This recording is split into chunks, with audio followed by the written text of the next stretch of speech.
안녕하세요. 출발 증시 와이드 2부로 다시 인사드립니다. 최리나입니다. 11월 미국의 고용 동향까지 개선된다면 테이퍼링 우려가 본격화되면서 시장은 급락할 수도 있겠는데 라고 예상을 했었는데요. 예상만큼 일단 고용지표 결과는 나왔습니다. 2달 연속 신규 취업자 수가 20만 명 이상 증가하는 모습을 보인 데다 무엇보다 실업률이 오바마 대통령 취임 직전에 실업률이었던 가장 안정된 5년 내 7%까지 낮아지는 모습이 나왔기 때문입니다. 자, 문제는 뉴욕 증시가 여기서 급락을 했느냐, 그게 아니라는 점인데요. 오히려 엿새 만에 꽤나 강한 반등이 나왔습니다. 다우지수만 보더라도 200포인트나 급반등을 이뤄내면서 마디지수를 다시 되찾는 모습을 볼 수가 있었는데, 우리 증시도 오늘 외국인들의 수급이 다시 돌아오면서 오늘 7거래일 만에 반등할 수 있지 않을까 자신감이 조금 생겨나고 있습니다. 무엇보다 이 같은 반등을 점치는 이유는 그간 많이 빠졌잖아요. 가격 메리트가 부각됐다라는 점이 될 텐데, 어디까지 반등할런지, 반등의 중심에 누가 설런지, 이번 반등에 코스닥도 같이 동참할 수 있을런지 많은 생각들을 하실 줄 압니다. 무엇보다 이번 한 주 12월 선물 옵션 동시만기가 껴있기 때문에 어떤 변동성이 생길지도 모를 일인데요. 투자의 유의도 또 기대도 같이 생기는 한 주를 하겠습니다. 12월 이제 두 번째 주에 접어들게 되는데요. 이번 한 주 첫 거래를 앞두고 출발 증시 와이드 2부 시작해보겠습니다.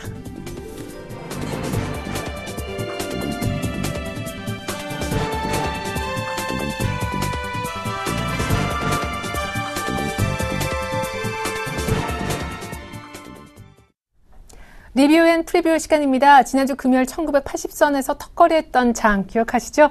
기억이 조금 가물가물하실 것 같아서 다시 한번 리뷰해보고요. 무엇보다 오늘 반등이 예상된다고들 하는데 우리 특별히 전문가 5분의 의견은 어떨지 오늘 장도 미리 함께 들여다보도록 하죠. 네, 먼저 리뷰부터 지난주 금요일장 다시 보겠습니다. 최승 차장님은 외국인들의 매도 규모가 줄었습니다. 그렇죠? 3천억대에서 한 700억대 정도로 매도 규모는 좀 줄었던 날이긴 한데 기관이 지난주 후반에 한 3일 연속 샀었고 개인도 저가 매수 가담을 해줬었죠. 정영훈 팀장님은 미국의 양적 완화 축소 우려, 이 당시만 해도 고용지표가 잘 나올까 봐 걱정하고 있었기 때문에 눈치 보기 장이었다 하셨었고, 김혜랄 연구원님도 조기 테이퍼링 우려 속에 하락세가 이어졌었다 하셨습니다. 김현겸 팀장님은 업종과 종목별의 차별화 현상도 계속됐다 하셨고, 안상현 대리님은 미국의 테이퍼링 우려에 약세에도 불구하고 빠지긴 했지만 급락은 하지 않으면서 1980선은 지키는 하방 경직도 동시에 보여줬다 하셨습니다. 자, 오늘 장 어떻게 될 것인가 프리뷰 한번 보자고요. 최승 차장님은 해외 증시의 상승 분위기가 우리 증시에도 이어지는 동조화, 커플링을 기대해 보겠다 하셨고, 정영훈 팀장님은 미국의 소비 심리 지표, 또 무엇보다 고용 지표 등 경기 지표 호조세 때문에 우리 증시도 동반의 반등이 예상된다. 비슷한 얘기 남겨주셨습니다. 김혜란 연구원님은 낙폭과대 섹터인 효성과 건설 등의 트레이딩 접근이 어떨까 아이디어 주셨고, 김현겸 팀장님은 미국발 상승 모멘텀이 기대되고 외국인들 수급도 오늘 좋아지는지 한번 지켜보자 하셨네요. 안상현 대리님은 가뜩이나 가격 매력이 생긴 와중에 미국의 지표까지 호조를 보여 뉴욕 증시가 반등했으니 연말 랠리를 다시 한번 기대해봐도 좋겠다 하셨습니다. 전반적으로 동조화, 반등 예상, 오늘 미국발 상승 모멘텀, 연말 랠리 좋은 얘기들이 많이 나왔네요. 특별히 오늘은 HMC 투자증권 사당 지점으로 가서 최승 차장님과 얘기 나눠보겠습니다. 차장님 안녕하세요. 네, 안녕하십니까. 네, 오늘 다들 반등할 거라고 하는데 최승 차장님도 같은 의견 주셨습니다. 무엇보다 고용지표가 호조를 보이면 급락할 줄 알았는데 전혀 반대의 모습이 나왔네요. 이거 해석부터 좀 들어볼까요? 네, 일단은 지금 고용지표가 예상치 7.2%에 비해서 상당히 그래도 양호하게 7.0% 나오면서 그게 이제 장 전에 나왔습니다. 그래서 예전같이 이제 역동조화하는 역설적인 어떤 시장 반응이 나올 것으로 기대했는데 곧 하락을 좀 예상을 했는데 의외로 상당히 좀 강한 상승대, 다우 같은 경우에 거의 200포인트 정도 상승을 하면서 16,000선 회복하는 모습 보이면서 상당히 좀 강세를 보였거든요. 근데 지금 일단 테이퍼링 같은 경우에는 빠르면 12월, 늦어도 3월 이내에는 실시할 수 있다라는 그런 전망들이 계속 이어지고 있는데, 어쨌든 지금 테이퍼링보다는 지금 연말로 갈수록 어떤 기관이라던가 이런 윈도우 드레싱, 그리고 이제 외국인들의 어떤 산타랠리에 화답하는 그런 이제 추가적인 어떤 유동성이 이제 주식시장으로 계속 넘어오고 있다는 점, 이런 부분이 좀 더 부각된 시장이 아니었나 그렇게 생각하고 있습니다. 네. 무엇보다 지난주 금요일날 외국인들이 팔긴 팔았지만은 매도는 줄었다라는 점을 지적해 주셨는데, 그럼 오늘 수급도 좀 개선될 수 있는 건가요? 외국인 쪽에서요?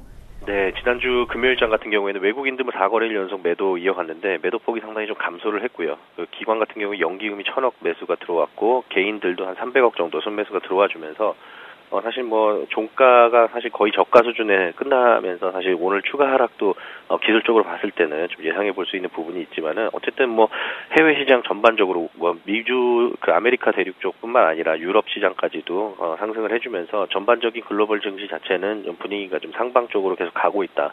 그리고 우리나라 지금 밸류에이션 매력이 상당히 높기 때문에 거기다가 또 지금 현재 그 채권 시장보다는 이제 증권 쪽으로 에쿼티 시장 쪽으로 거의 뭐 역사상 최고 정도 수준의 유동성이 지금 들어와 있는 상황이라서 어쨌든 오늘 우리나라 시장도 외국인 순매수 전환과 더불어서 시장이 상승할 것으로 좀 예상을 해볼 수 있겠습니다. 네, 그러면 이 정도에서 하락이 좀 진정되고 반등해 볼 수 있다라는 얘기신데 어떤 종목 위주로 보면 좋을까요? 네, 일단 지금 현재 미국 시장은 확실하게 이제 경기가 돌아서는 게 이제 계속 지표상으로도 좀 나타나고 있고 또 유럽 같은 경우에도 마찬가지로 유동성 축소보다는 그러니까 소위 말해서 이제 긴축보다는 계속해서 지금 성장 확장으로 계속 이제 그 통화 전략을 세우고 있거든요. 그래서 지금 최근에 보면은 이제 유럽 시장이 경기가 좀 턴어라운드 하는 모습 보이면서 조선이라든지 화학 뭐 이런 쪽에 이제 경기 민감 섹터 쪽으로 좀 바라봐야 될 것 같고 또 연말로 갈수록 이제 산타랠리 그 연말 그 시장을 좀 예상을 해본다 그랬을 때는 뭐 내수 소비와 유통뿐만 아니라 마찬가지로 이제 그 매출이 확 늘어날 수 있는 뭐 IT라던가 그리고 이제 신차 기대감 등 여러 가지 이제 경기 지표 호조에 의해서 자동차 섹터까지도 그러니까 전반적으로 경기 민감 섹터 쪽으로 좀 관심 있게 지켜봐야 될 것 같습니다. 네, 지난주 엔저 리스크로 고생했었던 자동차까지 포함해서 경기 민감주 위주로 한번 보면 어떨까? 일단 반등을 시장 측면에선 예상해 주셨습니다. 지금까지 HMC 투자증권 최혜승 차장님과 함께 해봤습니다. 말씀 고맙습니다. 네, 고맙습니다.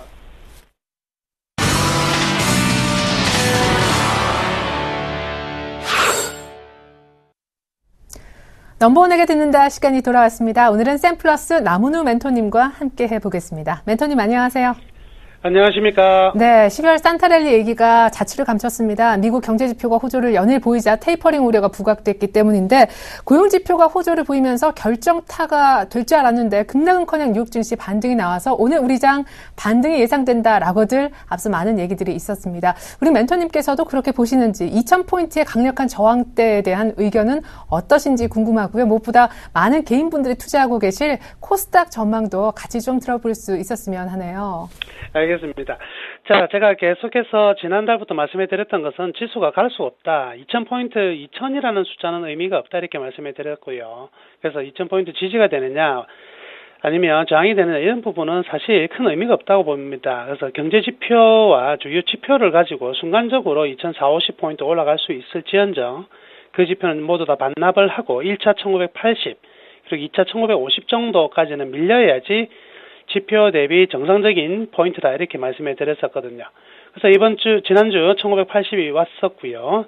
이번 주 다시 이제 추가적으로 선물 옵션 만기를 앞두고 더 밀릴지 아닐지 굉장히 궁금할 것 같습니다. 무엇보다도 하루하루의 흐름이 아니라 이 주식에 어떤 주가에 영향을 미치는 주변 환경을 항상 보시는 게 결국 큰 흐름에서 이길 수 있거든요. 그래서 단기간에 어떤 지수만 몇 포인트 너무 얽매이지 마시고 시청자분께서는요 항상 지표를 보면서 시장을 좀 분석해 나가는 법을 몸에 좀 체득을 하자 이렇게 말씀해 드리겠습니다. 첫 번째 그림 보고 계십니다. 항상 제일 먼저 매주 월요일마다 보여드리는 내용인데요. 경기 서프라이즈 지수가 지난주 수요일을 기점으로 살짝 반등이 나서는 모습입니다. 두 번에 걸쳐 지지난주에 살짝 반등하다가 실패한 모습이었고요. 이번에 다시 재차 반등이 나오는데 이 경기 서프라이즈 지수라는 게 일반적으로 하락을 하게 되면 쭉 떨어지는 하나의 방향성을 가지고 별로 반등이 안 나오고 뚝 떨어지는 흐름이거든요. 근데 최근에 이제 두 번의 어떤 반등 시도가 나왔다는 점은 이제는 어느 정도 단기간 경기 서프라이즈 지수가 바닥을 쳤다 이렇게 볼 수도 있을 것 같습니다. 그래서 첫 번째 우리 시장에 영향을 미치는 글로벌 경기 서프라이즈 지수가 일단은 반등에 나서고 있다는 점은 긍정적인 부분이 될 것이고요. 두 번째 그림은요. 또 하나의 기분 좋은 지표인데요. 이 BDI 지수가 지금 2주 연속 급등을 했습니다. 그래서 제가 지난주에 조선주들이 이제 소나매 타이밍이 되었다. 될 가능성이 크다 했는데 막상 지난주 조선주가 한 바퀴 소나매가 안 됐거든요. 이럴 때 개인들은요. 항상 일반 투자자들은 초조해하기 시작합니다. 돈다고 했는데 왜 안 돌지? 나무는 멘토가 살에서 매수를 만약에 조선주를 샀는데 왜 안 올라가지? 이런 조바심에 또 팔게 되면은요, 그때부터 가는 경우가 많거든요. 지표 보고 가자. 계속 강조합니다. 현재 FDI 지수, 자, 2주 연속 급등하면서 2176포인트 신고가 나왔습니다. 신고가 나온 이 상황에서 조선주 추가적으로 떨어질 가능성은 없거든요. 그러니까 뭐 시차는 나올 수 있을지언정 펀더멘탈적으로 그리고 기대감으로 떨어질 부분은 없으니까 조선주 이번 주에 반드시 공략해보자 이렇게 말씀해드리겠습니다. 물론 장기적인 흐름으로 얼마만큼 올라갈지 이 내용은 우리가 아직은 예측하기 힘들지만 분명히 순환매가 돌 자리는 왔다 이렇게 말씀해드리겠습니다. 자, 그리고 미국 MSCI 한국 ETF 펀드 지수인데요. 63.51포인트로 마감이 되었는데 이 선을 좀 주목할 필요가 있을 것 같습니다. 그래서 63.51포인트라는 선은요. 지난 9월의 고점 그리고 10월의 고점과 11월의 저점의 가운데 지점 정도 되거든요. 이 포인트 연장선에서 보면은요. 우리나라 지수는 몇 포인트가 되냐면 2020포인트 정도가 됩니다. 근데 현재 지수가 1980포인트니까 약 40포인트의 괴리가 발생하고 있는 상황이거든요. 그러면 이 지표를 보고 투자를 하는 미국계 자금들, 미국계 펀드 같은 경우에는 우리나라와의 괴리가 발생했기 때문에 오늘 같은 경우에는 매수세가 유입될 가능성이 굉장히 크다 이렇게 볼 수가 있겠네요. 따라서 현물 측 매수가 나타날 가능성이 많고요. 지난주 외국인들의 포지션은 선물 측 매도였거든요. 근데 오늘 현물 측 매수가 나타나기 때문에 바로 선물이 매수 포지션으로 바뀌지는 않을 것으로 생각합니다. 그래서 그렇다고 본다면 현물에서는 매수가 좀 강하게 들어올 가능성이 있지만 선물에서는 아직도 매도 포지션을 유지할 가능성이 많기 때문에 오늘 지수가 상승하더라도 상승폭은 좀 제한될 겁니다. 그렇지만 일단 미국계 자금의 입장에서는 우리나라 지수는 좀 저평가되어 있기 때문에 매수세는 좀 더 유입될 가능성이 크다. 이렇게 말씀해 드리겠습니다. 하여튼 기관들의 힘을 좀 내게 만들었던 원동력이었던 일간 펀드 자금 유출액이 지난주에 다시 빠져나가는 모습이 나왔어요. 그래서 유입이 되다가 2000포인트 재분기되는 모습이 나오니까 다시 빠져나갔거든요. 그래서 기관들이 다시 2000포인트라는 지수를 살려놓으려고 하는 이유 중에 하나가 이번에 2000포인트 올라가면 펀드에 자금이 계속해서 좀 들어온다는 것을 확인했기 때문에 기관들 입장에서는 좀 방어적으로 지수 하락을 좀 막으려고 할 것입니다. 따라서 1980 이하 이번 주 중에 쉽게 깨지는 않을 것이고요. 그 속에서는 이제 기관들의 좀 의도적인 방어 좀 강하게 나타날 수 있다. 반면 이런 것을 이용해서 외국인들의 선물로서 좀 하방으로 끌고 갈 가능성이 많은데 결국 이제 요점은 이거 같습니다. 일단 이번 지금 쿼터러플 위칭데이 목요일 날 전에 리스크가 좀 크다고 이렇게 얘기가 많이 나오는데 저는 오히려 반대로 생각합니다. 선물 만기 끝나고 나서 금요일과 월요일 이 두 날이 제일 중요할 것 같습니다. 항상 역으로 치는 외국인의 전략들 나타날 가능성이 크니까 이 부분 좀 조심하자 말씀해 드리겠고요.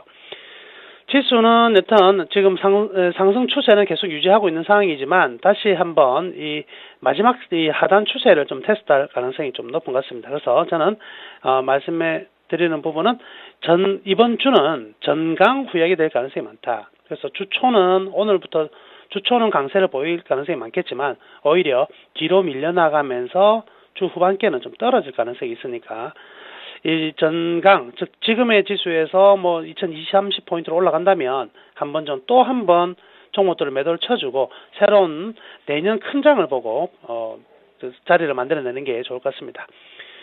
자, 하여튼 12월 달은 항상 춘절에 대한 기대감, 중국에 대한 기대감들이 있었었는데요. 짧게만 말씀해 드리면 매년 10년 이상의 어떤 데이터를 뽑아보니까 철강, 조선 등의 소재 산업재군과 그리고 대형주들의 12월 초과 수익률이 높았다는 점을 생각해 본다면 소재 산업재주들 계속 관심을 가져야 될 것 같고요.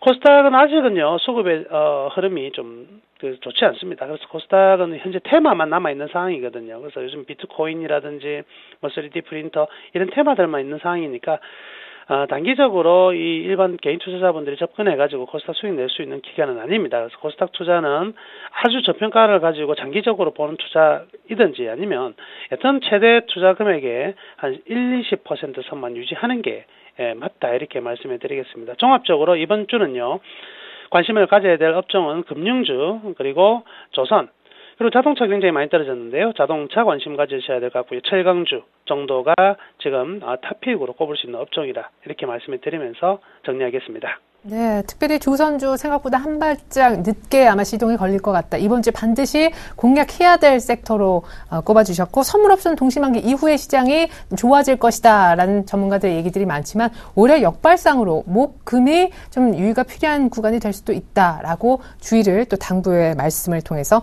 남겨주셨습니다. 지금까지 샘플러스 남은우 멘토님의 분석 들어봤습니다. 멘토님 감사합니다. 네, 감사합니다.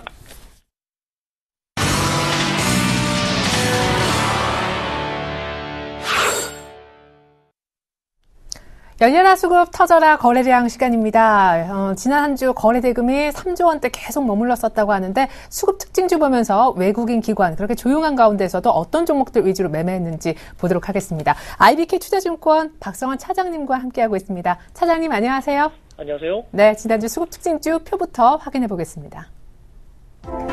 자, 외국인들이 나흘 연속 팔았습니다만 한전 KPS 블록딜 받아가서 지금 매수 1위로 잡히고 있는데 기관도 역시 두 번째로 많은 매수를 했다라고 집계상 나오고 있습니다. 그 밖에 외국인들은 코덱스 200과 타이거 200 같이 사는 모습. SK 하이닉스는 지난주 금요일날 S&P에서 신용등급 상향 조정됐다라는 소식 때문에 3% 넘게 오르기도 했었죠. 외국인 지난주에 딱 하루만 살짝 팔았다가 꾸준한 매수세 이어오고 있습니다. NC소프트는 신고가 종목이죠. 이제 외국인들의 매수에 의해서 25만 원대도 눈앞에 두게 된 상황이 됐습니다. 기관은요, 코스피가 2040에서 1980포인트까지 3% 빠질 때 인버스로 그것을 고스란히 수익으로 챙겨갔습니다. 그 밖에 화학주의 롯데케미칼이 있다면 기관은 철강sek대 포스코를 잡아가고 있고요. 그 밖에도 한국가스공사, SK이노베이션, 소폭이지만 계속 매수하고 있습니다. 자, 코스닥 수급 특징주 이제 주간 단위로 보고 계신데 외국인들은 지난주에 가장 많이 산 종목의 코스닥에서 인터파크였습니다. 그 밖에 JB 어뮤즈먼트 지난 한 주 동안에만 상한가를 금요일 포함해서 3번 쳤습니다. KH바텍도 지난주 금요일에 8%대나 급등을 했었고 원익 IPS도 지난주에 외국인들의 매수 강도가 확연하게 커지는 모습이 나타났었는데 외국인들이 네 번째로 많이 담았다라고 나옵니다. 그 다음 순위는 메디톡스가 차지했고요. 기관은 SM을 가장 많이 담았고 계속해서 외국인 매물 받아주는 솔브레인도 2위에 올려놓았습니다. 그 밖에도 GS 홈쇼핑, 농우바이오 그리고 지난주 내내 매수했던 다음까지 화면상으로 확인이 가능하네요. 네, 박성환 차장님 추가 분석 들어보겠습니다. 지난주에 블록딜 과정에서 보였던 간전 KPS 12월 6일 제외하면 외국인이 8일 연속 순매수인데요. 장기 펀더멘탈은 유지된다고 보고 있겠습니다. 모회사인 한국전력이 재무 건전성 개선을 위해서 자회사 지분 매각을 계획했었고요. 1호에는 어버잉 이슈가 악재로 작용된 것 같습니다. 하지만 한국전력은 한전 KPS 지분 60%를 유지할 계획이고 과거에도 10% 지분 매각 오버행은 존재한 상태였기 때문에 크게 달라질 이유는 없어 보입니다.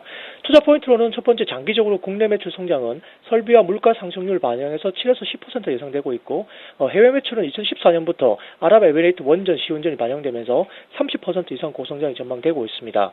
또한 50% 배당 성향을 유지하면서 주당 3% 전후 배당 수익이 가능하기 때문에 또한 이제 경기에 큰 영향을 받지 않는 안정적인 사업 구조를 지니고 있다는 점도 긍정적입니다. 4분기 영업이익은 전년 대비 11% 증가한 470억 전망되고 있고 화력발전 계획 예방 매출이 4분기에 반영될 예정이고요. 상기의 어떤 원자력 발전도 오는 12월 가동을 앞두고 있기 때문에 4분기 매출에 반영될 전망으로 보고 있습니다. 2013년 연초 계획했던 해외 수주 금액이 3천억 정도 되는데 이미 지난 9월 말 3,116원 정도를 기록했기 때문에 내년 하반기에는 또한 아랍에미레이트 원자력 발전 정비 수주가 예정되고 있어서 해외 수주 모멘텀은 2014년까지 이어질 전망으로 보고 있고요. 또한 해외 매출액은 2013년 900억 원에 불과했지만 아랍에미레이트 원자력 발전 시운전과 인도 발전 정비 그리고 한전 해외 화력 발전 정비 매출이 가시화되기 때문에 향후 30% 이상의 외형 성장은 기대되고 있습니다. 결국 2014년부터는 해외 수주와 실적 모멘텀이 본격화될 전망으로 보고 있습니다. 51,000원 언더 눌림목 매수와 목표가 56,000원 제시하겠습니다. 두 번째 종목은 KH바텍인데요. 지난주 외국인 대규모 순매수를 통해서 장대 양봉을 한번 나타났습니다. 4분기 매출은 12월에 삼성전자 부품 재고 조정 영향으로 3분기 대비 4.4% 감소한 1,870억 원 정도 예상하고 있고요. 영업이익도 3분기 대비 11.2% 감소한 168억 원 정도 기록할 것으로 예상되고 있습니다. 그러나 이제 2013년 전체 매출액을 보면 전년비 142.3% 증가한 8,624억 원 그리고 영업이익은 전년비 840% 증가한 724억 원 정도 기록할 전망입니다. 올해 예상 EPS 기준 PE가 6.5배 수준이기 때문에 현재 주가는 여전히 저평가되어 있습니다. 한편 이제 KH바텍의 1거래선인 삼성전자가 내년 하이엔드 플래그십 모델에서 메탈 장착을 검토 중에 있고요. 최근 들어서 애플이라든지 노키아, 소니, HTC 등이 적극적으로 외장품에 메탈을 적용하면서 삼성전자도 그러한 부분을 외면하기는 어려운 상황으로 파악되고 있습니다. 특히 HTC와 소니 같은 경우는 메탈을 하드웨어 차별화를 위한 중요 옵션으로 생각하고 있고요. 여기에 KH바텍은 레노버라든지 화웨이 이외에도 최근에 이제 중국에서 이야기되고 있는 샤오미라든지 오포와 같은 신흥 스마트폰 강자들에게도 거래선으로 확보하고 있다는 점도 중화권 업체들은 메탈 장착 본격화에 대한 수혜가 예상되고 있습니다. KH바텍은 메탈 프레임과 메탈 풀바디 모두 대응이 가능하다는 점에서 삼성전자 메탈 장착 시 큰 폭의 수혜가 예상되고 있습니다. 또한 이제 태블릿 PC 출하 확대도 긍정적으로 작용할 것 같고요. 24,000원 언저리 눌림 목매수와 목표가 28,000원 제시하겠습니다. 마지막 종목은 원익 IPS입니다. 외국인이 3일 연속 순매수를 나타냈고요. 4분기에 큰 폭의 실적 개선이 예상되고 있습니다. 이는 삼성전자 중국 시안 공장과 16라인 증설 투자로 반도체 장비 매출이 800억에 이를 전망이고요. 삼성전자 소주 LCD 공장과 반도체 시안 공장 가스 장치 등의 매출 증가를 예상하고 있습니다. 실적 개선의 중심은 3D 낸드와 아몰레드 투자인데요. 현재 이제 삼성전자는 24단 적층 구조의 3D 낸드를 양상하고 있고 향후에는 36단 양상을 목표로 하고 있습니다. 24단 이상의 막지를 형성하기 위해서는 증착 공정이 더 중요하게 되는데 이에 따라서 어떤 원익 IPS의 3D 투자의 확대에 따른 PCVD 장비 수요가 더 확대될 것으로 예상되고 있기 때문에 이런 부분들 긍정적으로 적용할 것 같습니다. 삼성전자 설비 투자 수혜주로서 주가 프리미엄 지속이 가능하다 하겠습니다. 8,600원 언더 눌림목 매수와 목표가 10,000원 제시하겠습니다. 네, 무엇보다 원익 IPS, KH바텍 얘기 잘 들었고요. KH바텍은 이제 매출선 다변화 또 장점도 있다라고 수혜 부분을 부각시켜 주셨습니다. 지금까지 IBK 투자증권 여의도 본사 이비스팀에 계시는 박성환 차장님의 분석 들어봤습니다. 감사합니다. 감사합니다.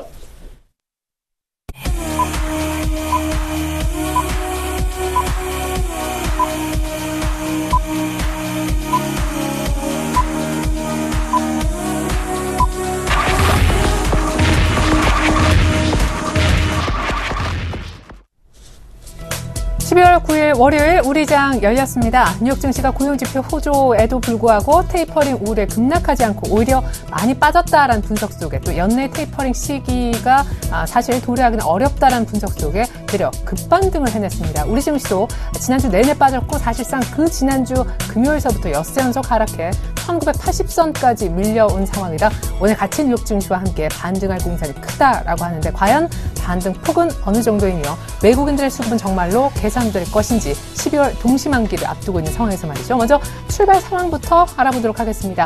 제 옆에는요, 유스탁의 이창희 대표님 나와주셨네요. 안녕하세요. 안녕하십니까. 네. 자, 1980포인트까지 턱걸이를 했었던 지난주 금요일 상황이었는데 오늘 2,000이 보이네요. 네, 오늘 일단 해외 증시 영향으로 인해가지고 1% 정도 상승을 보여주고 있습니다. 그래서 2,001포인트에서 주가가 형성이 되고 있고요.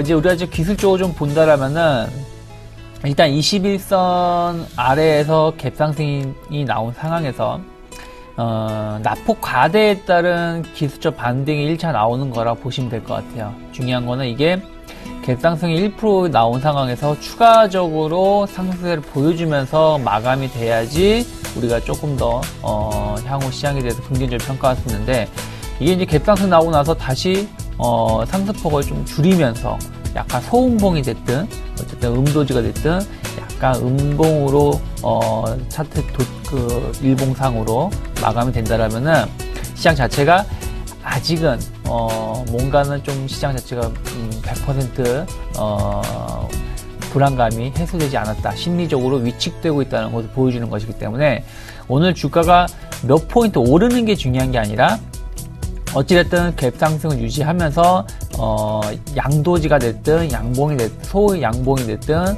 빨간색 모양으로 끝나느냐 아니면 파란색으로 끝나느냐에 따라서 조금 앞으로 내일이든 내일 모레에 따라서 시장에 대한 투자자의 심리가 좀 결정날 수 있다라고 말씀드리고 싶고요. 시가총액 상위 종목을 보신다면 일단은 시장 1% 이상 갭상승 출발했기 때문에 대부분의 모든 종목이 다 상승세를 보여주고 있습니다.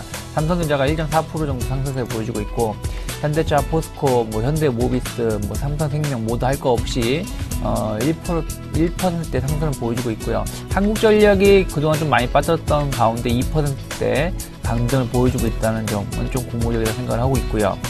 반면에 이제 SK텔레콤만 2%대 하락세를 보여주고 있다는 부분들은 약간 경기 방어주들이 지난주에 좀 강세였기 때문에 상대적으로 경기 방어주들은 조금 약세를 띄는 것이 아닌가를 좀 엿볼 수 있는 하루가 아닌가 생각을 좀 하고 있고요.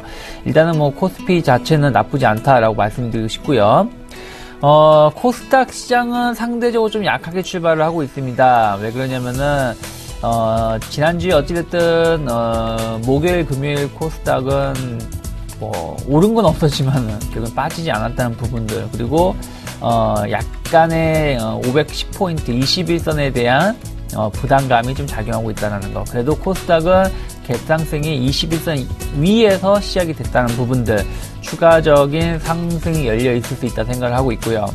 무엇보다 이번에 21선을 지금은 안착을 한 게 아닙니다. 앞으로 내일 모레까지 봐야 되는데, 이번에 21선을 안착을 해서 상승세를 보여준다라면은 한 달 만에 21선이 우하향 보이던 것이 우상향으로 반전되는 모양이 연출이 되는 것이고, 그렇게 된다라면은 코스닥이 한 달 동안 510포인트 전후로 해가지고 박스권 바닥 다지기를 마무리하면서 진바닥이 나온 500포인트 초반이 진바닥이 되고 540포인트가 될지 530포인트가 될지 모르겠지만 일단 단기적으로 상승 추세를 좀 이어갈 수 있는 의미 있는 모양이 나올 수 있기 때문에 앞으로 21선을 안착에 성공하는지 여부를 앞으로 2, 3일 동안 봐야 된다. 기술적으로는 그런 걸 참고를 하시면서 대응하셨으면 좋겠고, 시가총액 상위 종목을 보신다면 셀트리온은 1.4% 정도 상승을 보여주고 있고요. 파라다이스, 서울반도체 모두 일단 상승을 보여주고 있습니다. 시가총액 상위 종목은 좀 강세를 띠고 있고요. 그 다음에 이제 나머지 관련된 종목군들은 혼조세를 좀 띠고 있다는 부분들, 그래도 약간의 하락 종목보다는 상승 종목이 좀 강하다는 모습들. 그렇다면 코스닥도 코스피 자체가 갭상승이 너무 많이 나왔지만 코스닥은 갭상승이 코스피 대비해서 적게 나왔지만 그래도 장 후반까지 상승세를 좀 더 키워갈 수 있는 발판은 마련되고 있다라고 말씀드리고 싶습니다. 네. 자, 우리 코스피는요, 오늘 1% 정도 갭 상승하면서 2,000을 회복하면서 시작을 했는데, 과연 니케이는 어떻게 출발하고 있을까요? 니케이도 오늘 지난주 금요일날 이미 반등이 좀 나왔었고요. 오늘 1.7% 추가 상승을 했습니다. 15,556선 정도에서 개장을 했는데, 우리보다 어쩌면 더 강한 갭 상승이다. 이렇게 볼 수가 있겠네요. 오늘 지표 두 가지가 나왔는데, 사실 지표는 다 별로 그렇게 좋지 못했어요. 일단 일본의 10월 경상수지가요, 1,279억엔 적자가 나오면 예상을 크게 하회하는 모습이 있었고, 두 번째 지표는 일본의 3분기 GDP 증가율 확정치였었는데 1.1% 정도로 1.6% 예상했던 것보다 역시 훨씬 안 좋은 수치가 나왔습니다. 그럼에도 불구하고 일본은 일단 우리 증시보다도 더 강하게 시작을 했습니다. 자, 이번에는 서울 외환시장 분위기 한번 알아볼까? 오늘 심상치 않다고 하더라고요. KB 외환 선물로 가보겠습니다. 정경팔 팀장님 안녕하세요. 네, 안녕하세요. 네, 미국의 11월 노동부의 고용지표가 20만 명을 넘어섰습니다. 근데 예상만큼 달러화가 강세를 보이지 못했었고, 오늘 원달러 환율은 급락하면서 개장했다고요? 네, 그렇습니다. 오늘 서울 외환시장은 지난 금요일 종가 대비 5원이 하락한 1,053원에 개장했고요. 개장 이후에는 1,052원과 1,054원 사이에서 움직이면서 이 시각 현재는 개장가보다 다소 높은 수준인 1,053원 30전에 거래가 되고 있습니다. 환율이 하락 출발한 것은 지난 주말에 발표된 미국 11월 고용지표가 호조를 보였음에도 불구하고 미 연준이 금년 내 테이퍼링 실시 가능성이 약화된 것으로 시장이 반응하면서 달러화가 위험통화 대비 약세를 보였기 때문입니다. 고용지표의 세부 사항을 살펴보면 비농업 부문 고용 증가 규모가 지난 10월과 거의 같은 수준인 20만 3천 명을 기록했고요. 실업률은 예상치였던 7.2%를 하회하는 7.0%를 기록했습니다. 그렇지만 시장은 주가와 유가 채권 등이 일제히 강세를 보였고요. 외환시장에서 달러화는 엔화에 대해서는 강세, 위험 통화들에 대해서는 약세를 보이면서 전형적인 위험 선호 거래 장세가 이어졌습니다. 이전에는 특정 지표가 발표되었을 때 이를 근거로 미 연준의 테이퍼링 시기를 전망함에 있어서 위험 자산시장 참여자들과 외환시장 참여자들 사이에 차이점이 종종 드러나기도 했고요. 이 때문에 주가가 강세를 보일 때 달러화 역시 위험 통화 대비 강세를 보인 바가 있습니다. 그러나 이번에는 시장 종류의 구분 없이 미 연준이 테이퍼링을 연기할 것이라는 기대감이 반영되었습니다. 국제 금융시장이 이처럼 일관된 반응을 보였던 가장 큰 이유는 인플레이션의 하락 때문으로 보고 있습니다. 10월 소비자 물가지수의 전년 동기간 대비 상승률이 0.7%를 기록하면서 지난 7월 이후 3개월 연속으로 하락하고 있고요. 미 연준의 정책 목표치인 2%와는 점차 멀어지고 있습니다. 여기에 미 고용지표가 호조를 보이긴 했지만 미 연준이 12월이나 내년 1월에 테이퍼링을 실시할 정도로 강력한 호조는 아니다라는 해석 또한 영향을 미쳤다고 보고 있습니다. 결국 미 연준이 몇 달 정도 더 데이터를 확인할 것이다라는 분석과 꾸준히 하락하고 있는 인플레이션의 바닥을 확인할 필요가 있을 것이라는 추정 등이 시장의 반응에 영향을 준 것으로 보여집니다.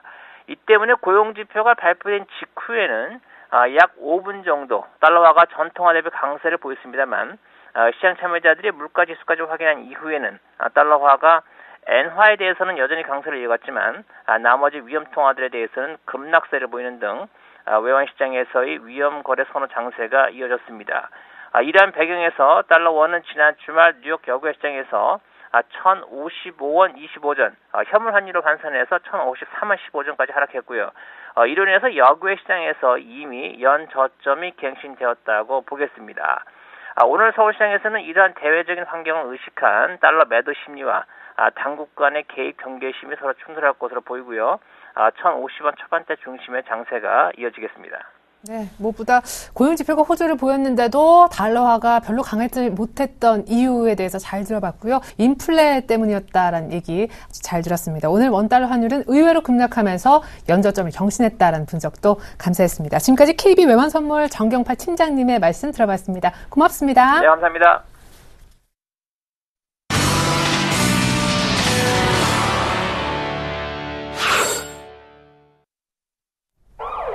네, 코스피가 2,000선을 회복해 있는 아침인데요. 오늘 돌발 종목 3종목 정도 정리해 보겠습니다. 어떻게 하다 보니까 다들 좀 유동성 위기에 몰려있는 새 기업이 될 것 같은데 첫 번째는 대한전선입니다. 7천억 정도 출자 전환 동의를 얻었다라는 소식 때문에 오늘 강세를 띠고 있고요. 두 번째는 한진해운입니다. 이 유동성 리스크를 떠안고 있는 한진해운 살리기 위해서 정부까지 나서서 많은 노력을 하고 있는데 결국 연구체 발행은 안 됐지만 한 3천억 정도 공동 대출 방안이 지금 모색이 되고 있다라고 하죠. 채권단 쪽에서요. 이 얘기 들어보겠고 세 번째 종목은 두산건설입니다. 역시 4천억 정도 자금 조달 계획을 발표하면서 오늘 급등하고 있습니다. 대한전선 그리고 한진해운, 두산건설 이 세 종목을 돌발 종목으로 분석해 주실 분 압구정으로 가서 만나보죠. 메리츠 종금증권에 계신 김근호 연구원님 안녕하세요. 네, 안녕하십니까. 네, 먼저 대한전선 얘기부터 들어보죠.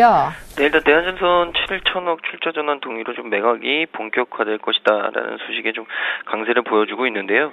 일단 금융권에 좀 따르면 대한전선 채권단은 출자 전환이 포함된 이 경영 정상화 방안에 만장일치로 좀 동의를 했다고 합니다. 그래서 이 정책금융공사가 아직 동의서를 제출하지는 않았지만 일단 오전 여신심의회를 열어서 승인 절차를 좀 진행한 후에 이 주 채권은행인 하나은행에 동의서를 좀 제출할 것으로 알려져 있고요.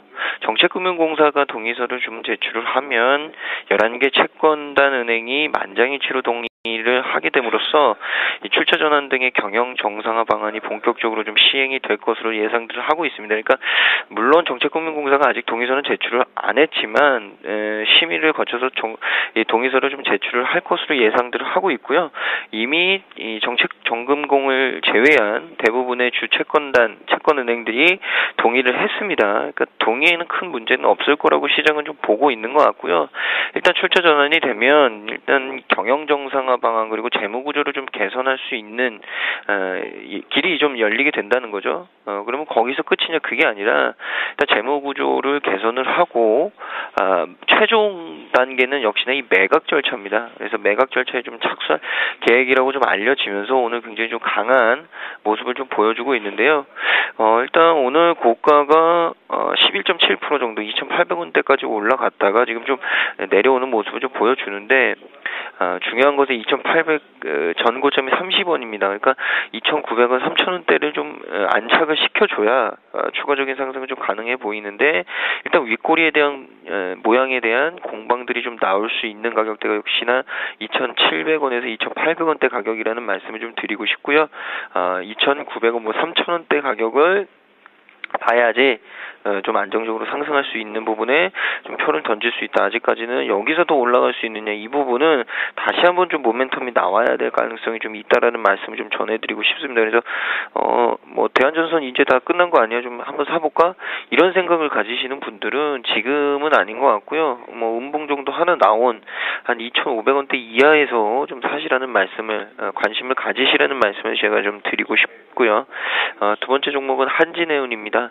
한진해운 같은 경우에도 적자의 뭐 유동성 이슈 최근에 좀 굉장히 좀 다시금 안 좋아지는 모습을 좀 보여주고 있는데 한진해운이 또 목표가도 줄줄이 좀 하향을 잇따라 내놓고 있습니다. 연초만 해도 한 23,000원대였던 주가가 뭐 굉장히 좀 많이 빠졌고요.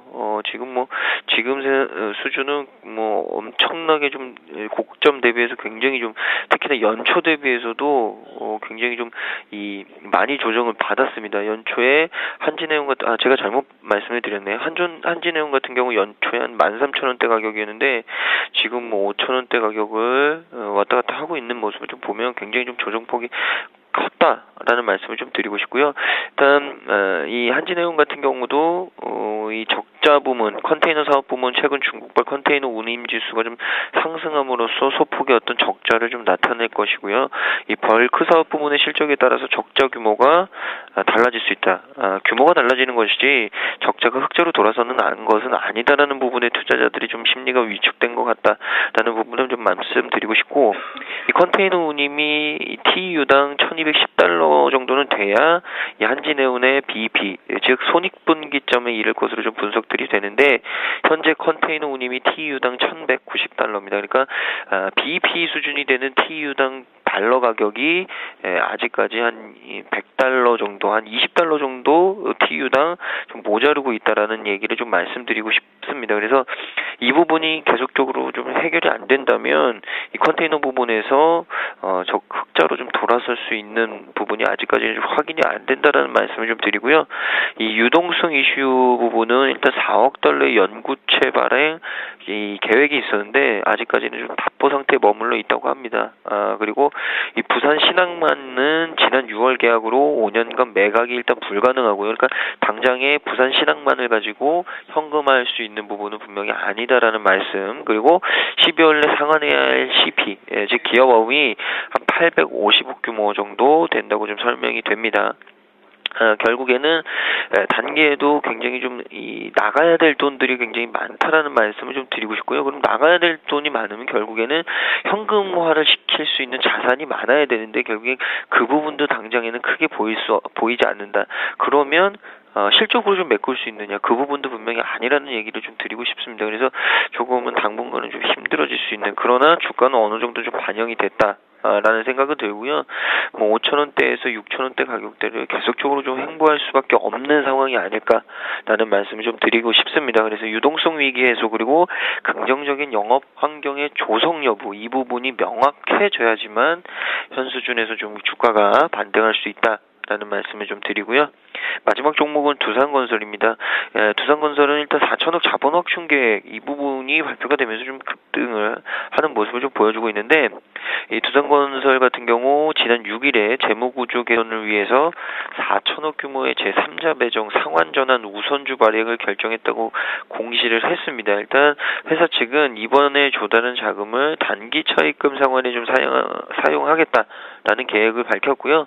상환 후에 부채 비율은 기존의 220% 정도 되는 수준에서 150% 정도 안팎으로 일단 부채 비율은 어느 정도 좀 개선될 수 있는 여지를 남겨뒀다라는 말씀을 드리고, 이 자체 사업 역량이 강화되는 가운데 일단 보유한 자산 매각을 통한 현금 유입은 일단 기업 가치 제고에 어느 정도 좀 긍정적일 수 있다. 일단 이번 계열사들의 자본 확충으로 일단 자회사 리스크는 어느 정도 좀 해소를 하고 가는 것 아니냐라는 예상들을 좀 하고 있고요. 일단 이런 부분들이 투자자의 어떤 긍정적인 기대감으로 좀 다가오는 것 아닌가. 그러나 중요한 것은 뭐 1,800원대까지 좀 매물대가 단단하게 좀 자리를 잡고 있기 때문에 2,000원대는 좀 가져야 그 이상의 어떤 가격대를 좀 기대할 수 있는 것 아닌가라는 말씀을 좀 드리고 싶습니다. 그래서 일단 이번 상환전은 우선 주발행이 3자 배정이 어떤 3호 방식이고 만기가 3년, 5년으로 나뉘는데요. 일단 이 부분이 성공적으로 좀 마무리가 되고 이 재무구조 개선이 된 이후 결국에는 좀 시간이 걸린다라는 결론을 좀 드리고 싶습니다. 그래서 일단 주가가 2,000원대까지 두산건설 같은 경우 2,000원대까지 좀 올라올 수 있는 여지를 좀 만들어줘야 된다라는 말씀을 드리고 신규로 좀 진입하시려고 하시는 분들은 지금 가격대 나쁘진 않은 것 같습니다. 1,500원대 후반에서 1,600원대 초반 괜찮은 가격인 것 같고요. 그러나 역시나 1차적인 목표가는 1,800원대를 좀 두고 단기적으로 좀 매매를 하셔야 되지 않을까라는 말씀 드리겠습니다. 네, 이렇게 해서 돌발 종목 세 종목 분석 들어봤습니다. 오늘 아침에요. SK 하이닉스가 52주 신고가를 경신했습니다. 애플 모멘텀 때문이라는데 애플이 차이나 모바일과 함께 이제 아이폰 공급 계약을 맺었다는 소식에 금요일 날 급반등했었던 기존 LG 디스플레이, LG 이노텍 등등 다른 관련주 흐름도 같이 좋은지 체크해 보도록 하겠습니다. 그리고 오늘 오스코텍이라는 종목이요. 자가 면역 질환 치료할 수 있는 이 치료제 관련해서 특허권을 미국으로부터 따냈다는 소식이 들어와 있거든요. 상한가에 벌써 진입했습니다. 오늘 조선주도 앞서 넘버원에게 듣는다 시간을 통해서 반등할 거다라고 했는데 일제히 반등을 보이고 있어요. 동성홀딩스, 신송홀딩스 모두 다 흐름이 좋습니다. 먼저 하이닉스 그리고 애플 관련주 흐름부터 챙겨보죠. 네, 일단 하이닉스가 다시 신고가 연출을 하고 있죠. 네. 36,200원을 주가 형성을 보이고 있고 지난 금요일에는 신용등급 상향에 대한 기대감, 또 이제 오늘 같은 경우는 애플 관련된 애플이 이제 그 중국 내 최대 이동통신 업체인 차이나 모바일하고 이제 공급 계약을 맺었다 이게 나오고 있죠. 그러다 보니까 SK 하이닉스 같은 경우는 애플 관련해서 D램은 한 50% 정도, 그리고 낸드 플래시는 40% 정도 공급을 점유율을 차지하고 있습니다. 애플 쪽에다가. 그렇기 때문에 만약에 그 애플 아이폰이라든지 태블릿 PC라든지 이런 것들이 판매가 많이 이루어진다라면은 하이닉스의 수주가 늘어날 것이고, 그렇다면은 기업 실적에 긍정적으로 영향을 미칠 수 있다는 것이죠. 그래서 주가가 오늘도 2%대 강세를 띠고 있다는 부분들. 고점 돌파가 이루어진 것이고 계속 반도체 관련해서는 호재가 나오고 있기 때문에 제가 저번에 한번 말씀드렸는데 4만 원대까지는 쭉 계속해서 중장기적으로 올라갈 수 있다라는 거 염두에 놓고 대응하시면 좋겠고요. 또 이제 하이닉스만 애플에 대한 수혜를 입는 게 아니겠죠. 애플하면 항상 우리가 각인이 되는 게 하이닉스 말고 LG 관련된 거거든요. 네. LG 디스플레이, LG 이노텍 관련된 종목군들인데 LG 디스플레이 같은 경우도 주가는 좀 오르고 있습니다만은 아직까지는 그 저항대를 돌파를 못 시키고 있다는 부분들, 그러니까 추세를 전환시키기보다는 일단 그런 기대감으로 주가가 오르고 그냥 기술적 반등에 일단은 치중하고 있다는 거, 그러니까 조금은 좀 상반된 모습을 띠고 있다. 물론 왜 그러냐면 이제 디스플레이 쪽이 아직은 올해 조금 좋지 못한 부분이 있기 때문에 그런 부분들이 주가에 영향을 미치고 있다 생각을 하고 있고요. 기타 인터플렉스라든지 실리콘 웍스 같은 종목군들, 실리콘 웍스는 추세가 전환이 된 상황에서 추가적인 상승을 노릴 수 있는 위치라 생각을 하고 있습니다. 충분하게 25,000원이 돌파가 됐고 한 1년 정도 25,000원 이하에서 행보세를 보여주고 고점을 돌파시키는 것이기 때문에 충분히 한 3만원대까지도 중장기적으로 올라갈 수 있다. 실리콘 웍스의 주가는 하나 참고를 해드린다면은 LMS가 실리콘 웍스 주가가 비슷하게 움직이면서 고점을 돌파시키고 나서 추가 상승을 계속 보여주는 모습을 띠고 있거든요. 네. 실리콘 웍스의 주가가 LMS의 작년 12월부터 올 초 한 5월, 6월까지 주가의 모습하고 비슷하다 생각하시면 될 것 같아요. 박스권을 그리다가 고점을 돌파시키고 나서 약간의 진통 과정은 있지만 우상향을 계속 보여주면서 주가가 저점 대비해서 거의 한 7, 80% 정도 주가가 올라왔는데 실리콘 웍스가 이러한 모습으로 올라간다라면은 충분하게 추가적인 상승이 열어놔야 된다라고 말씀드리고 싶고요. 중장기적으로 바닥을 잘 다지면서 점진적으로 올라왔다는 부분들 긍정적으로 보고요. 다만 인터플렉스 같은 경우는 여전히 조금 확인이 필요하다. LG 디스플레이와 비슷하게 네. 기술적 반등에 불과한 거고 아직은 실적 개선 여부가 좀 봐야 될 부분들이 있기 때문에 네. 만약에 접근하신다라면은 애플 관련해서 하이닉스하고 실리콘웍스 관련된 종목군들 네. 보시면 좋겠고요. 조선주가 오늘 반등을 좀 보여주고 있습니다. 현대중공업, 삼성중공업, 대우조선해양 모두 한 1에서 2%대 강세를 띄고 있는데 일단은 기술적 반등에 불과하다. 왜 그러냐면은 좀 많이 빠져왔었죠. 지난주에도 경기 민감주가 많이 올라감에도 불구하고 이들 종목군들 오르지 못했었기 때문에 상대적으로 시장이 좋아지니까 올라오는 것이고요. 3분기 실적이 좋지 못해가지고 주가가 좀 안 좋은 모습을 띄었어요. 근데 4분기 때부터는 실적 개선이 가장 뛰어날 수 있다라는 얘기가 나오고 있는 게 조선주거든요. 그래서 조선주는 관심을 계속 가져야 된다 생각하고 있습니다. 그리고 저평가되어 있는 조업종군 중에 하나가 조선주라 생각을 하고 있어요. 특히 경기가 회복되면은 조선가 가격이 상승할 것이고 거기에 대한 수주 모멘텀, 거기다가 해양 플랜트 관련된 수주 모멘텀 등이 계속 있고 또 최근에는 풍력 관련해서도 해양 풍력 쪽으로 시장이 눈이 바뀌고 있고 그 관련한 기술력은 또 우리나라 조선 업체들이 가장 큰 기술력 갖고 있기 때문에 호재는 많이 있습니다. 다만 이제 주가가 3분기에 어닝 쇼크로 인해 가지고 약간의 4분기 실적을 확인하고 가자라는 모습을 띄고 있는데 서서히 이제 12월 중순 들어서면서 내년 실적에 대한 기대감 작용하고 있다는 거 항상 긍정적으로 봐야 되지만 일단은 기술적으로 본다라면은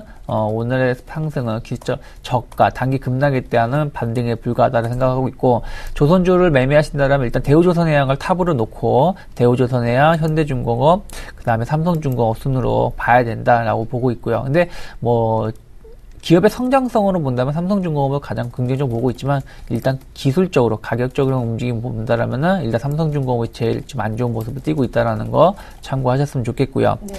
기타 이제 오늘 조금 이제 중소형 종목군들 움직임 보신다라면 오스코텍 같은 경우가 이제 아까 약 나온 게 이게 자기 면역 치료를 유도하는 그러니까 스스로 치료를 유도할 수 있는 관련된 치료제라고 합니다. 그래서 여기에 관한 특허권을 취득을 했다고 하는데 예를 들어서 류마티스 관절염이라든지 루푸스 아스마 좀 어려운 용어지만 쉽게 생각해 염증 관련된 거 어디가 찢어지거나 혹은 염증이 생겼을 때 그거를 스스로 그러니까 어떤 항생제라든지 이런 게 아니라 스스로 치료할 수 있는 그걸 도와줄 수 있는 그런 약인데요. 일단 그 특허권을 이제 취득했다는 기대감으로 오늘 상한가를 기록을 하고 있습니다. 이러한 부분에 대한 성장성은 기대가 되고 있는데 일단은 주가가 상한가를 기록한 상황에서 일단 제가 보기엔 기술적으로 접근해야 된다 생각을 하고 있고요. 1,900원 돌파가 이루어져야 된다 생각을 하고 있습니다. 1,900원 돌파가 이루어져야지 2,000원일 때 2,200~300원까지도 올라갈 수 있는데 그게 아니라면은 다시 여기서 멈칫거리다가 흘러내릴 수 있다라는 거 참고하셨으면 좋겠고요. 오늘 상한가를 그렸기 때문에 내일의 주가 흐름이 중요하다. 내일 얼마나 상승세를 보여주는지 만약에 오늘 접근하시기보다는 내일 만약에 1,800원 이상에서 1,850원 정도 이상에서 출발한다라면 한 번 정도는 우리가 단기적으로 접근할 수 있는데 조금 기민하게 대응하셔야 되기 때문에 그게 좀 힘드신 분들은 다른 좋은 종목군들이 많다라는 거 좀 참고하셨으면 좋겠고요. 그리고 이제 KT뮤직이 SM하고 이수만 씨가 2대 주주로 이제 올라선다라는 얘기가 나오고 있습니다. 그러면서 강세를 띠고 있죠.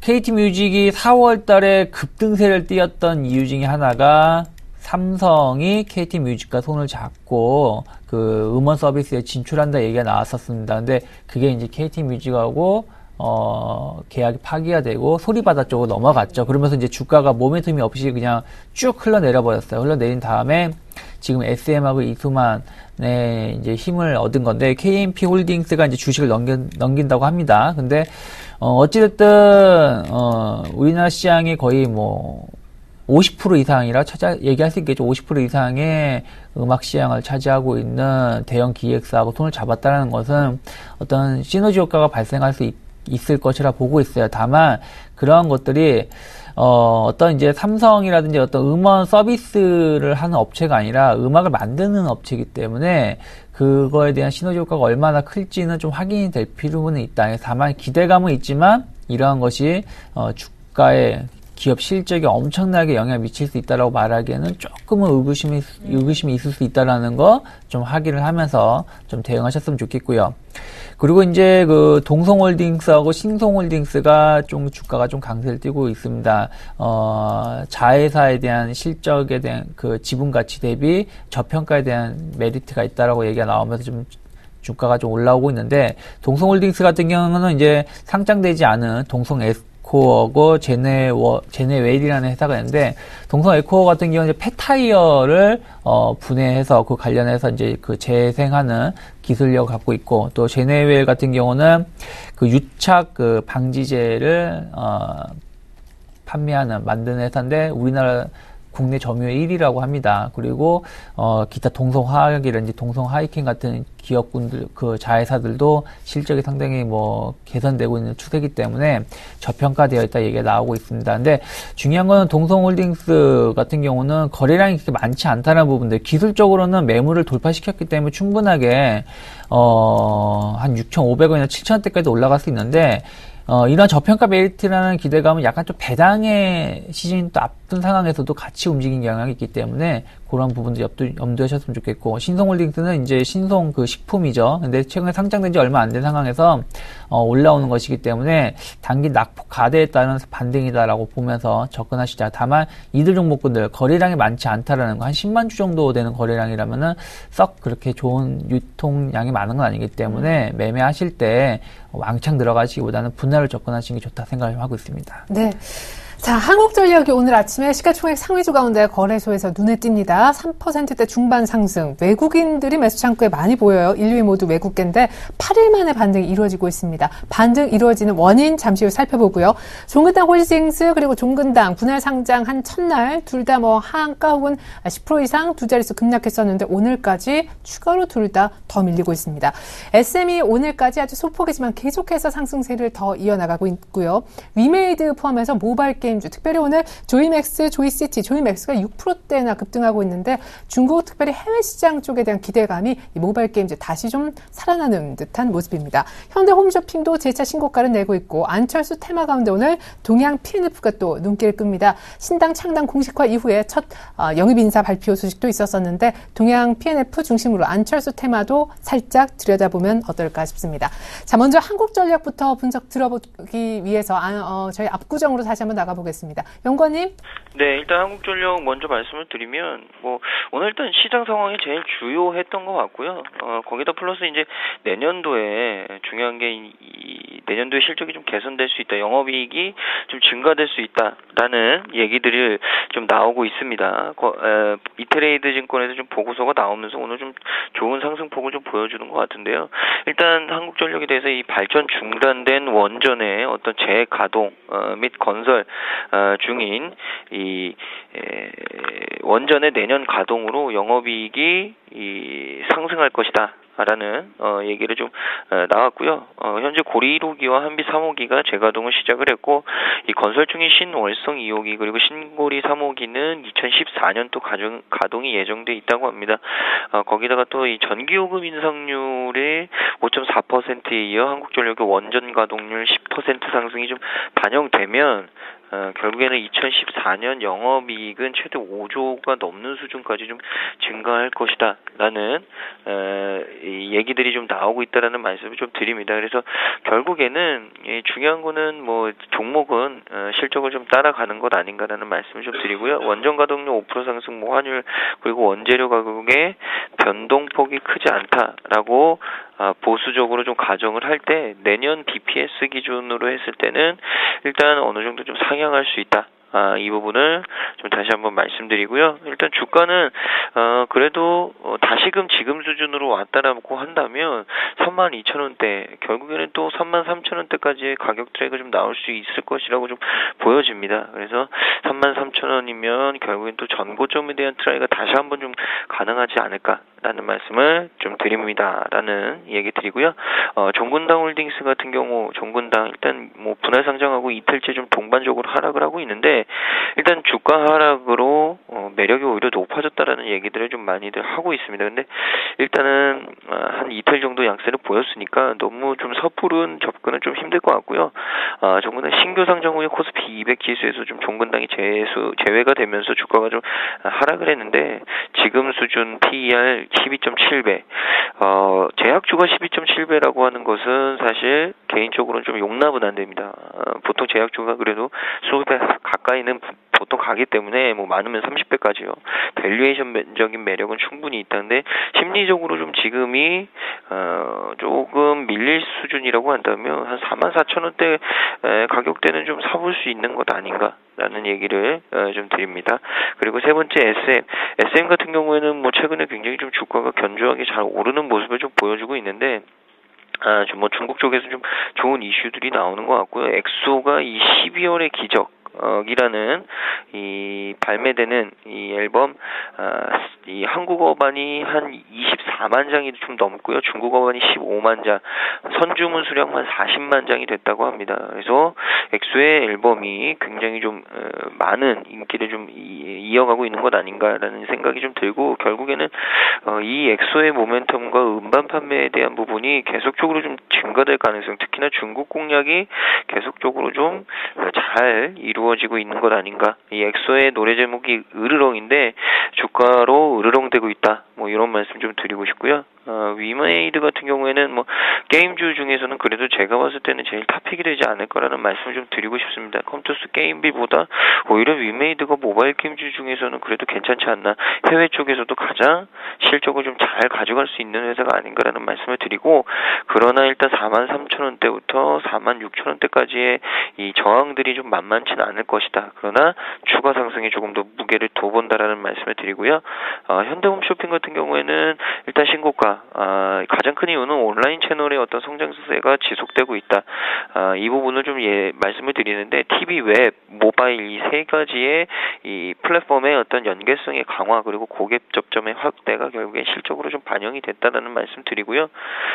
고가긴 하지만 추가적인 상승은 가능해 보인다. 그러나 신규 매수자보다는 보유자들의 영역으로 좀 보자라는 말씀 드리고 이 안철수 테마주 같은 경우 뭐 동양 BNF, 미래산업, 우성사료 다 마찬가지인데 일단 창당을 공식화했고요. 이후에 이 첫 영입 인사에 대한 발표 이 부분이 상승 모멘텀으로 좀 작용을 하지 않았나.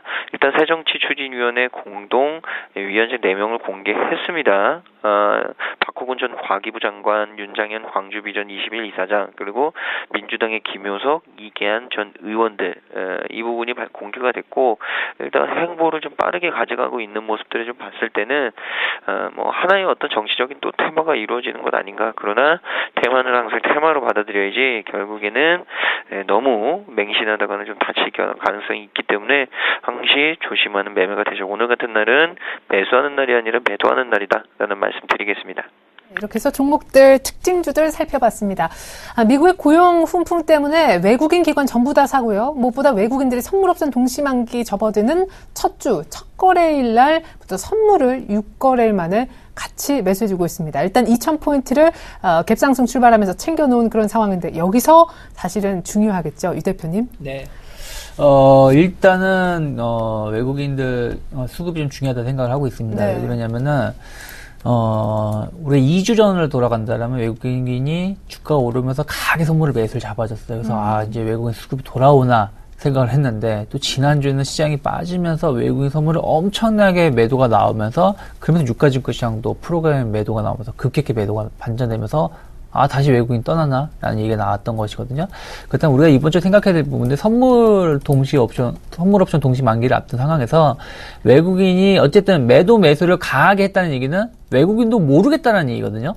시장이, 만약에 안 좋은 뉴스가 나와도 좋게 본다면 매수가 돌아야 되는데 그게 아니기 때문에 시장이 뉴스에 의해서 매수가 반복이 되고 있기 때문에 오늘 같은 경우에 이번 주에 지켜봐야 될 게 외국인 수급 동향이 시장이 좋아졌을 때 다시 매수를 반전되느냐. 그렇다면은 만기일 이후에도 긍정적으로 어떤 시장을 좀 우리가 긍정적으로 평가할 수 있는데 그게 아니라 여전히 매도가 좀 나오거나 혹은 매수로 반전된 게 뜨뜻미징하다는 얘기는 외국인도 시장에 대해서 불확실성을 좀 내포하고 있다는 것이기 때문에 그렇다면 시장 자체가 방향성이 나오기보다는 변동성만 나오고 결국은 옆으로 기어가는 모습이 나올 수 있다는 거 염두에 놓을 수 있기 때문에 외국인 선물 수급이 어떻게 변화가 되는지 오늘뿐이 아니라 앞으로 한 2, 3일 정도 좀 지켜봐야 되지 않을까 생각을 좀 하고 있습니다. 네.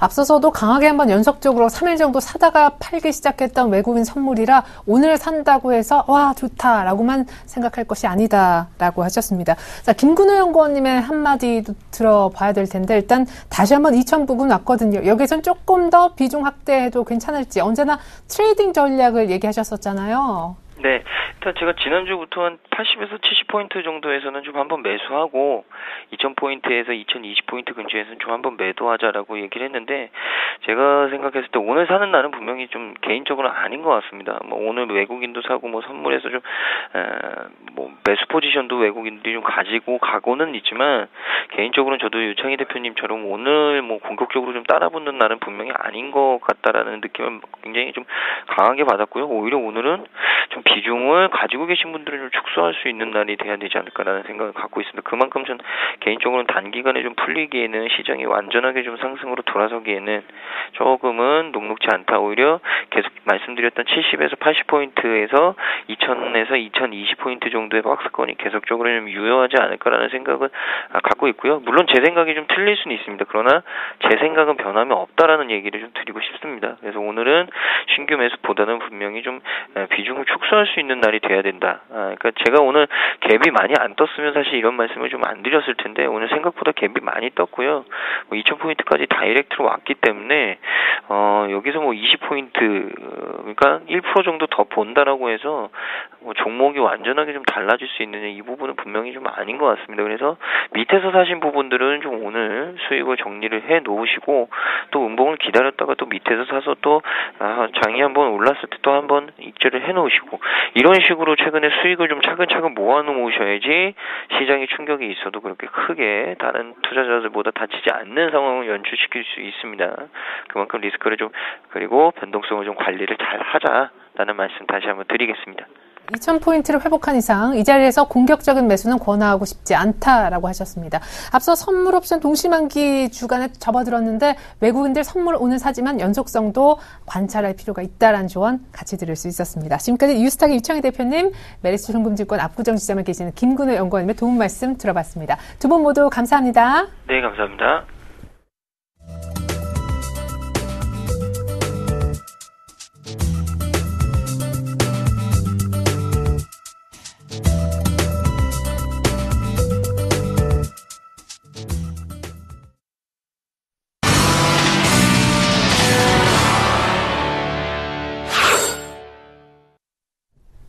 네, 이 시각 현재 선물 시장 동향 궁금하시죠? 코스피 현물 이미 2,000을 뛰어넘은 아침이기 때문에 더더욱 그렇습니다. 주쌤 만나러 가죠. 쌤플러스 김도영 멘토님 안녕하세요. 네, 안녕하십니까. 네, 지난 한 주 한 9포인트, 10포인트 정도 빠지더니만 오늘 역시 선물 쪽도 1% 정도 갭 상승 출발하는군요. 외국인들도 6거래일 만에 선물을 같이 사네요. 맞습니다. 전체적으로 분명히 지난 금요일날 시장 억지성에 눌러 찍는 모습이었고요. 그에 따라서 올라가지 못하게 하는 부분이 우리나라가 그러니까 결론은 지금 현재 미국과 유럽 증시 쪽 대외적인 해외 증시 쪽이 긍정이다 보니까 우리나라가 따라서 올라온 것이다 라고 해석하시면 안 됩니다. 이거는 만약 미국장이 어중간하게 끝났다고 하더라도 우리나라는 이 갭 상승 양봉을 만들 수밖에 없는 위치였고요. 앞에서 동시만기 앞두고 있는 시점이기 때문에 당연히 그 부분 때문에 만들어낸 갭상승이다라고 보시면 좋겠고요. 해외발의 긍정 갭상승 출발도 맞겠다. 이제는 뭐 결론이 났으니까. 하지만 분명한 건 전일부터 수요일 날부터 계속 공포 매수로 한 땀 한 땀 잡아라. 분명히 수익을도 낼 수 있는 부분, 역발상이 있지만 수익 낼 수 있는 위치가 수목금 모두가 있었고요. 그리고 금요일날 부분에서는 삼성전자와 세 종목을 가지고 장난을 시작을 하면서 시장에서 위쪽으로 올라갈 때 우리 개인들이 못 따라오게끔 유발시켰던 금요일장이었기 때문에 오늘 자체적으로 본다라면 역시나 저가 매수, 그러니까 추격 매수는 자제할 수 있겠고요. 하지만 눌림에 대해서는 매수는 봐야 됩니다. 그런데 여기서 먼저 시청자분들이 아마도 이게 이제 신호탄이 걸릴 것이다, 상승 쪽으로 라고 보실 수 있는데요. 자, 그건 아닙니다. 결국 그거를 할 거였으면 지난 금요일 날 시장이 전체적으로 못 가게끔 막지는 말았어야 되는데요. 막아두었기 때문에 전반적으로 시장은 아직까지는 이건 기술적인 반등일 뿐이다 라고 보시면 좋겠습니다. 이번 동시 만기이기 때문에요. 선물도 만기 결제가 들어오기 때문에 변동성 차이는 분명히 생길 수밖에 없는 위치다라고 보시면 좋겠고요. 오늘 먼저 결론 드리면 공포의 장대 음봉이 갑작스럽게 떨어질 때 공포의 매수를 잡는 것은 분명히 눌림 매수는 가장 유리한 위치이다라고 말씀 좀 드리도록 하겠습니다. 그래서 외국인들만이 나홀로 매수 쪽을 잡고 있겠고요. 개인과 기관계 쪽에서의 소폭 매도 우위, 특히나 금융투자 창구, 제가 최근에 트렌드를 잘 읽어라. 금융투자는 공포가 나올 때마다 자신있게 자신들의 자금력을 가지고 매수를 잡고 있었다라고 말씀 좀 드리겠고요. 그러다 보니 오늘 일부 정도에서 청산성이 조금 걸려 들어있다라고 말씀 좀 드릴 수가 있겠고요. 현재 시장의 전반적인 이게 수량으로 보시면 이렇게 보시면 전체 다 더한다고 했을 때 신규 자금이라고 가정하더라도 전반적으로 시장에 들어오고 있는 자금은 2,000계약이 안 됩니다. 그런데 현재 미결제 증감 감소율을 보면 5,455주입니다. 그렇다면 추가적으로 더 많이 나오고 있다라고 보실 수가 있겠고요. 그 관점에 놓고 봤을 때 현재 시장은 롤오버가 이미 벌써 진행이 됐다. 오늘 오후장에 시작될 것으로 감안됐던 부분이 지난 금요일날 못 가게 맞고 나서 오늘 갭상승이 나오자마자 공격적으로 지금부터 시작이 되고 있다라고 보시는 것이 좋겠습니다. 자, 그러면 만기 충격 그렇게 크지는 않을 것으로 판단이 되고 있겠고요. 현재 시장에서 여론이 지난 주말부터 도배되고 있는 것은 이번 시장 폭락 가능성이 언급되고 있는데요.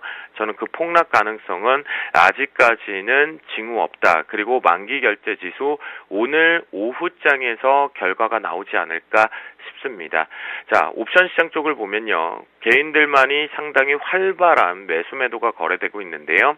금융투자 창구 쪽의 매도 쪽은 롱 포지션상 매도 포지션, 양 매도 포지션에 따른 부분을 여전히 순차적으로 대응하고 있는 부분이겠고요. 풋옵션 추이는 역시 개인들이 상당히 공격적인 변동폭을 만들었지만 개인들의 콜옵션과 풋옵션이 같은 주체는 아니겠죠. 그래서 풋옵션 쪽이 빠져나가면 시장이 동반에서의 매도 쪽으로 밑으로 좀 눌려주고 있는 패턴, 콜옵션 쪽이 들어오면 반대쪽으로 밀리는 패턴, 이런 것들이 나오고 있는데요.